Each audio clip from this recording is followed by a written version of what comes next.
Morning, morning, morning, you beautiful, beautiful, amazing, wonderful people.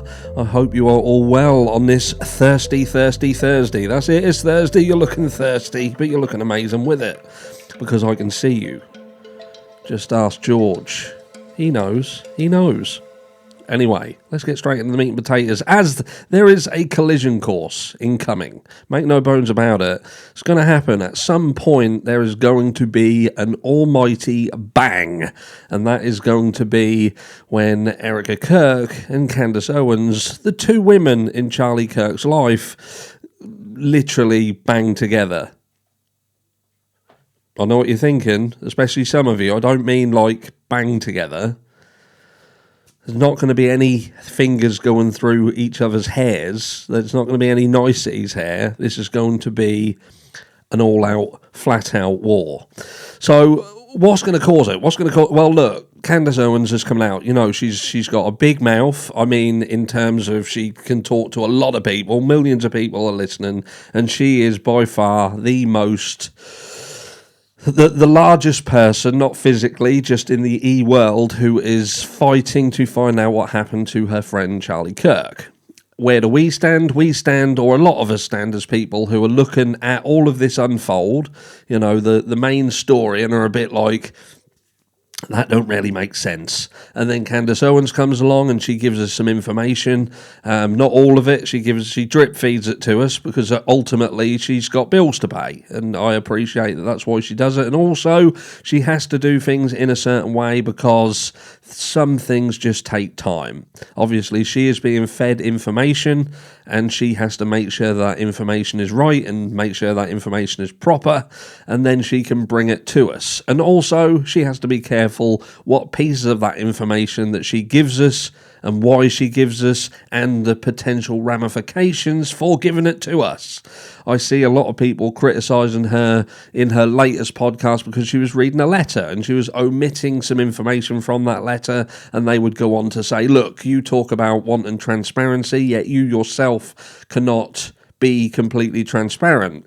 The issue that I have with that attack on Candace is that she is an investigative journalist. She has to protect the sources in a lot of these situations. I've said this before. She can't just come out and give you all of the information about where her information comes from. That would be like she'd basically be a kamikaze pilot.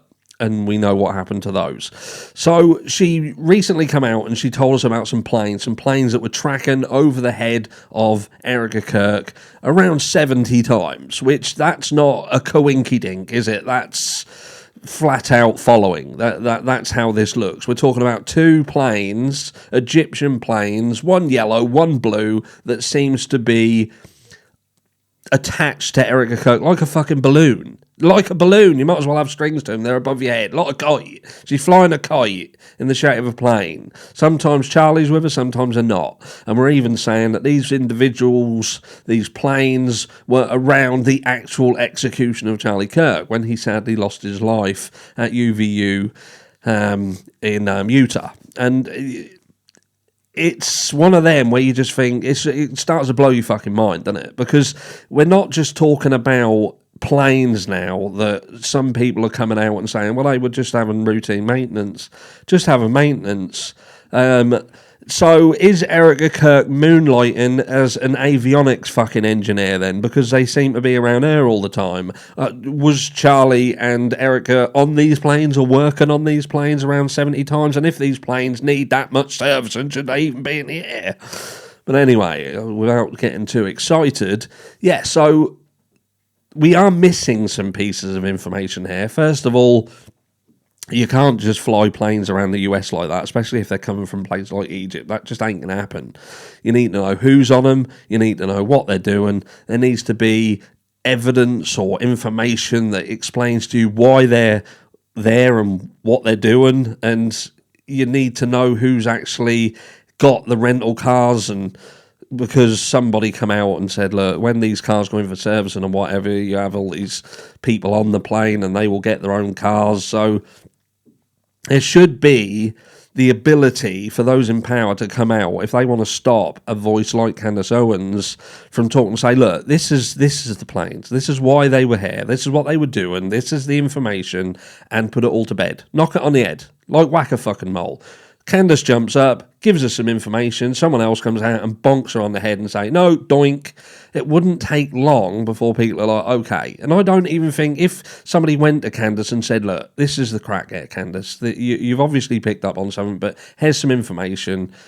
How about put that out? I think Candace Owens would be open to saying, okay, now I understand. Like I say, she's an investigative journalist. She is looking at information that raises a red flag, an alarm bell, and she's going to grab onto it like a dog with a bone and chew the shit out of it until there's nothing left to chew.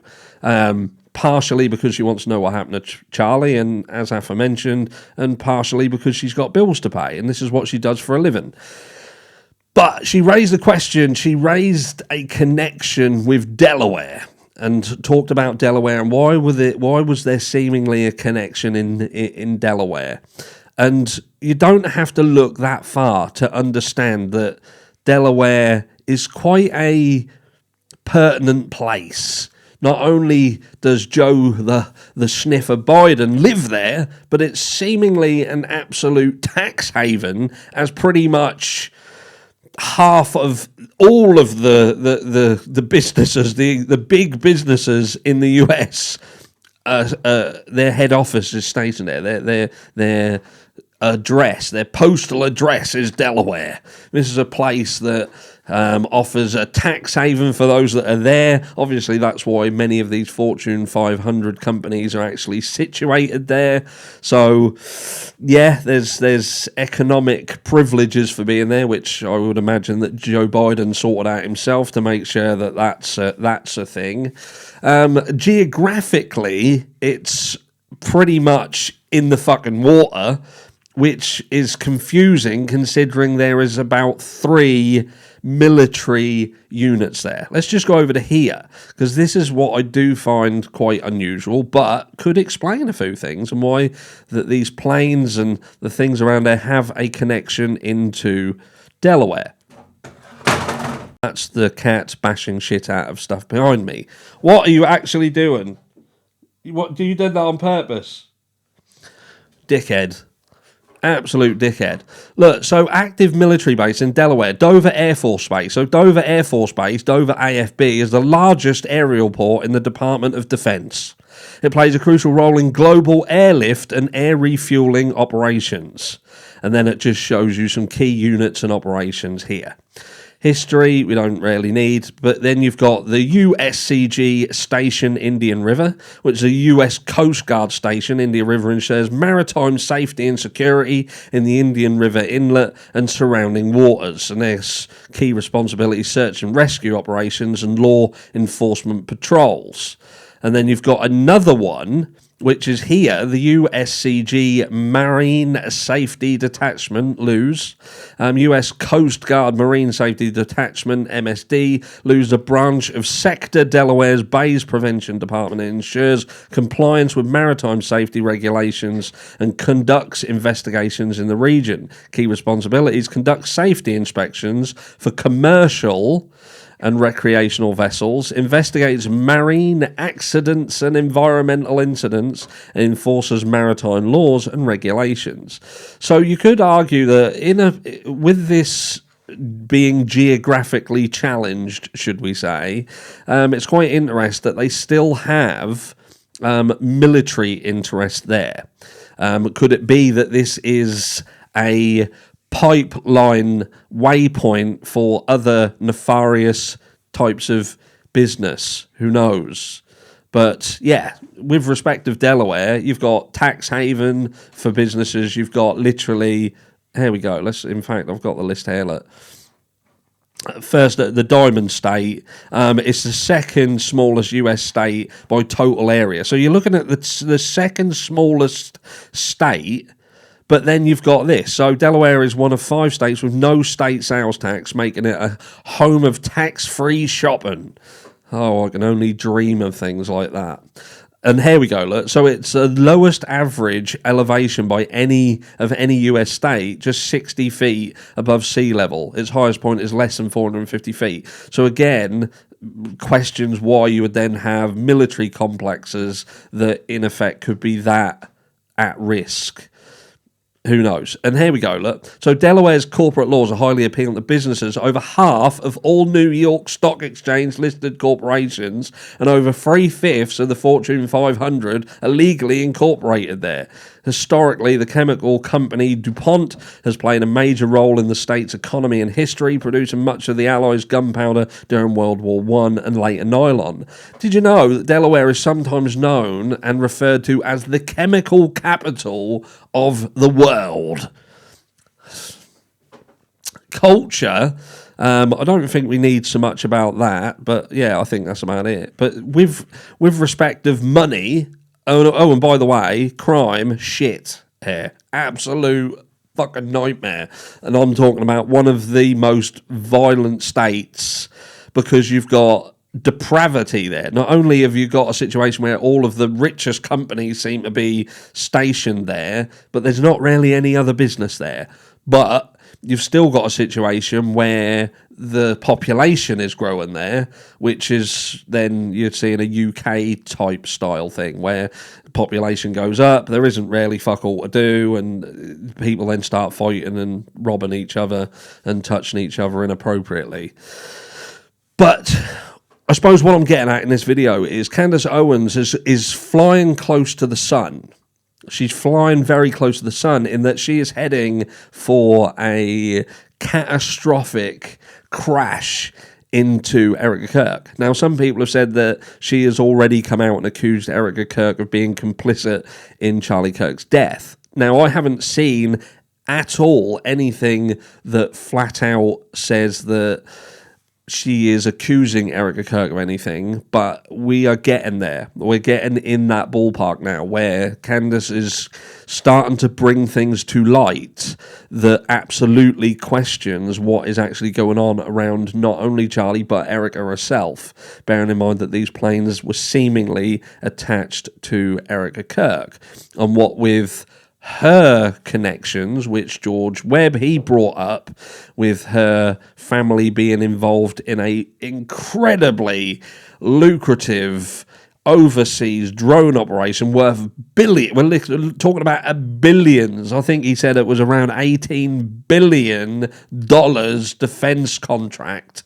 When you start talking about them sort of figures, things start to raise eyebrows, not to mention Charlie Kirk's life insurance policy, which is estimates somewhere around 25 to $35 million sitting there as well. So, but that life insurance policy pales in comparison to defense contracts worth multiple billions of dollars that are attached and equally flying over the top of Erika Kirk's head like this yellow and blue plane.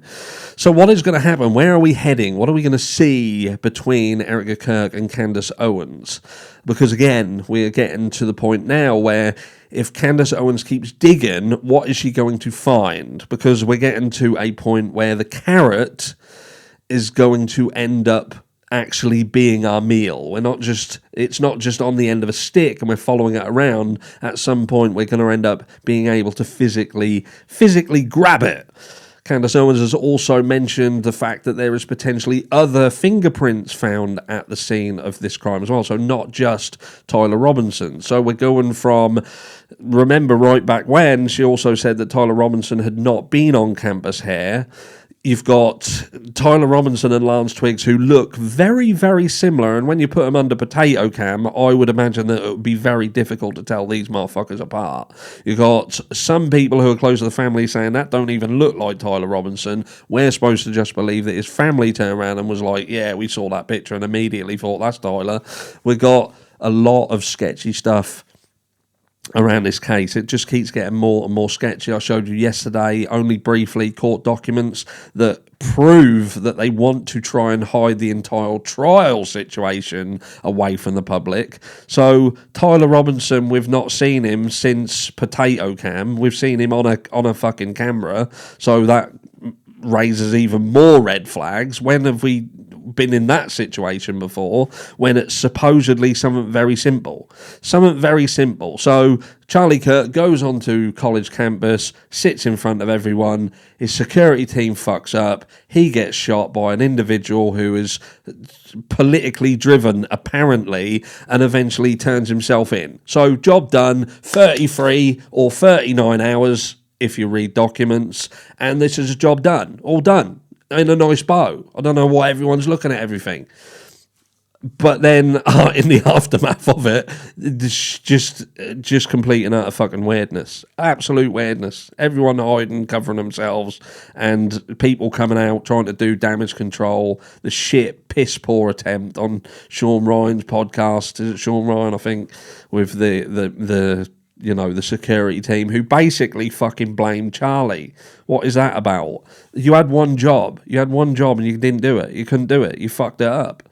Just raise your hands. It would have looked better if you just raised your hands and said, look.